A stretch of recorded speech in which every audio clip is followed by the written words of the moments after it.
Boa noite, e agora você acompanha o Conexão Porto Indústria desta terça-feira.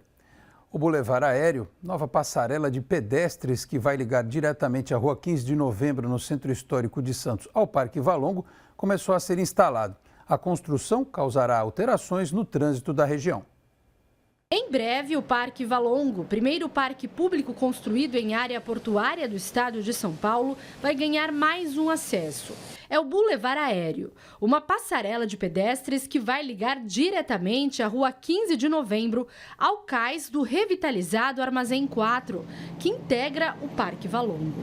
A estrutura vai ter 124 metros de extensão e um vão livre de 6,5 metros de altura, cortando a Avenida Perimetral. É uma obra que começou no meio do ano passado e que agora que ela começa a ganhar corpo, aparecer para as pessoas, porque a gente vai começar a montagem das peças metálicas que vão transpor a perimetral e a linha férrea. É uma obra importantíssima, de interesse da cidade de Santos, porque ela vai conectar o centro histórico diretamente ao Parque Valongo. Numa simples caminhada de 5 minutos, a gente vai estar ligando o Museu do Café, a Rua 15, ao nosso Parque Valongo. São as pilastras de concreto que vão sustentar as estruturas metálicas. Ao todo, são 300 toneladas em peças de aço, que começaram a ser içadas nesta terça-feira. Com a presença dos guindastes no canteiro de obras montado na Avenida Perimetral, a construção da passarela começou a ser notada por quem passa por aqui. O Boulevard Aéreo será erguido por trechos e, diferentemente da passarela da Alfândega, não terá elevador. Essa é uma rampa que ela foi pensada para não ter o elevador, porque ela tem um conjunto de rampas suaves. Então você não tem a escadaria como tem na Alfândega, então você vai ligar a Rua 15 como se fosse num caminho, numa caminhada, numa rua. Você vai passar pela perimetral e chegar também por rampas no Parque Valongo. Então, a gente facilita o acesso, aproxima o parque do centro histórico, e isso é muito positivo, né? A gente cria mais uma opção, além daquela da Alfândega, para o santista, para o turista, e também já planejamos outras etapas associadas à extensão dos demais armazéns que também serão revitalizados e tem início esse ano. A obra faz parte do programa de revitalização do Centro Histórico de Santos. Por conta dos trabalhos, há alteração no trânsito da região. As interdições afetam especialmente o trecho da perimetral entre as ruas Riachuelo e Augusto Severo, na altura do Armazém 4, local da rampa que liga o cais ao Boulevard. A Autoridade Portuária de Santos diz que está empenhada em minimizar os impactos da obra e orienta motoristas e pedestres a ficarem atentos a mudanças no trânsito e utilizarem rotas alternativas sempre que possível. O Boulevard Aéreo é resultado de mais uma PPP, parceria público-privada. A Prefeitura de Santos e a Autoridade Portuária cederam as áreas para a construção da passarela, terrenos do município e da União, respectivamente.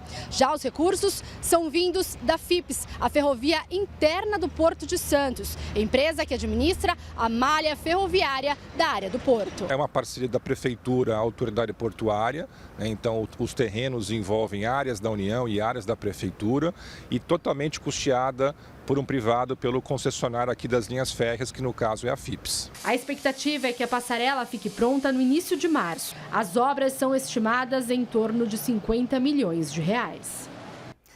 E a Conab, a Companhia Nacional de Abastecimento, divulgou a expectativa para a produção de grãos para a safra 2024-2025, que deve alcançar mais de 322 milhões de toneladas, um aumento de 8,2% em relação ao ano passado, o que significa 24 milhões e meio de toneladas a mais. Veja como deve ficar algumas culturas específicas. A soja, principal produto do país, terá uma colheita de pouco mais de 166 milhões de toneladas, com um aumento de 18 milhões em relação à safra anterior. O milho também registra crescimento, com previsão de mais de 119 milhões de toneladas, o que representa 3,3% a mais do que no ciclo de 2023-2024. O arroz e o feijão devem ter desempenhos positivos. A produção de arroz cresce 13,2% e o feijão 4,9%, com a segunda maior safra dos últimos 15 anos. E esta projeção tem animado produtores em todo o Brasil.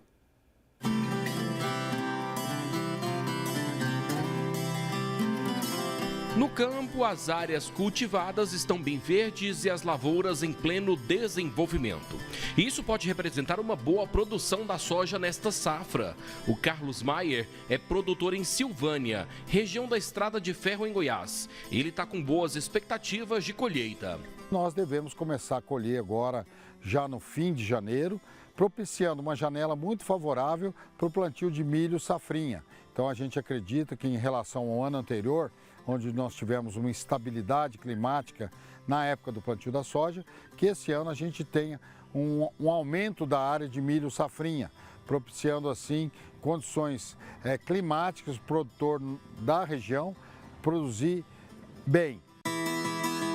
A expectativa é que a safra goiana da oleaginosa deve ficar neste ano em torno de 33 milhões e 700 mil toneladas.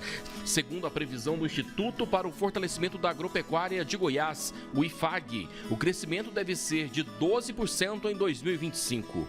No ano passado, a safra foi marcada pela baixa produtividade e o motivo foi o clima. Mas se a pouca chuva e as altas temperaturas prejudicaram a última colheita, dessa vez é bem mais promissora por conta dos dias de sol intercalados com chuva, principalmente à noite. A gente está aí com a colheita chegando e com um potencial produtivo muito bom da soja, com certeza. O que define muito esse final é a presença de água, chuva, né? A condição de chuvas é muito boa e isso vai com certeza fazer com que a soja grane tenha peso. Então isso traz para nós produtividade, peso de grãos e esse acréscimo que o IFAG mostra, com certeza a gente está sentindo no campo. De acordo com a Conab, os produtores de Goiás devem cultivar neste ano 4 milhões e 950 mil hectares de soja, um aumento de 2,5% em relação ao ciclo anterior. E a produtividade média deve ser de quase 4 toneladas do grão por hectare. As lavouras de soja de todo o estado estão assim, bem estabelecidas, com verde de baixo até nas folhas de cima. Elas estão bem sadias, veja só, e a probabilidade de uma boa produção, apesar de algumas lavouras terem apresentado mofo branco e também o percevejo castanho, como está acontecendo lá na região sudoeste do estado.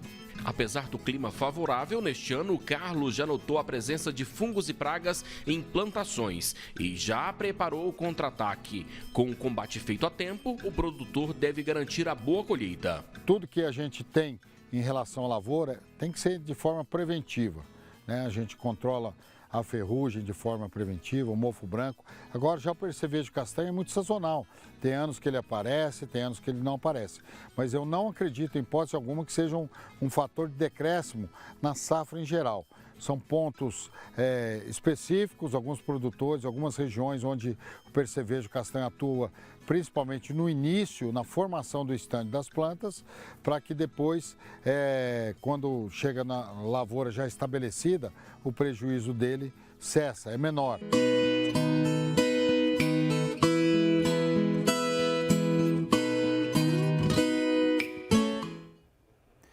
E o projeto de concessão das travessias litorâneas do governo de São Paulo prevê que as balsas movidas por propulsão a diesel sejam substituídas por 44 novas embarcações e 4 novos conjuntos de balsas empurradores, com a conversão para propulsão elétrica nos locais onde a operação e infraestrutura permitam.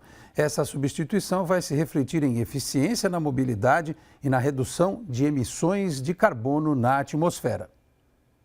As 48 novas embarcações entram em operação até o 6º ano do contrato da parceria público-privada. A previsão é que os serviços sejam assumidos pela iniciativa privada a partir de 2026.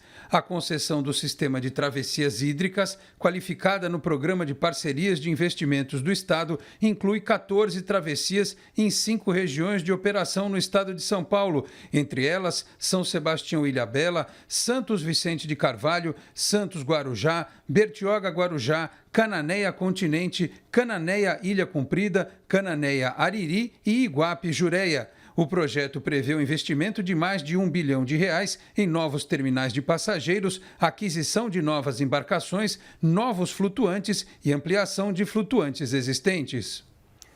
E o Conexão Porto Indústria de hoje fica por aqui. O programa volta amanhã às 7h30 da noite. Muito obrigado a todos pela audiência, um grande abraço e até lá. Tchau, pessoal.